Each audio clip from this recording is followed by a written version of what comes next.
Mas queria ver o arco-íris, queria tanto conhecer o som das cores. Não sabia o que fazer, como iria perceber, só queria sentir o som das cores. Mariana, sua colega de escola, disse que sabia o que fazer. Com o sol e a água juntos, como por magia o arco-íris iria aparecer.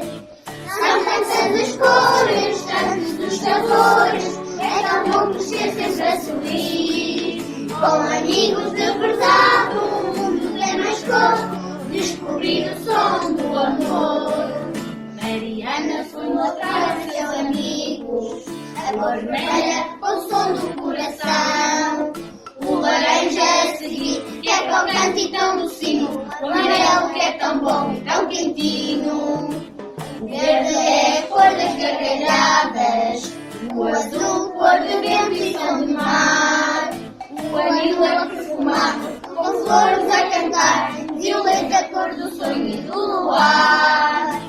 São tantas as cores, tantos os sabores, é tão bom crescer sempre a sorrir.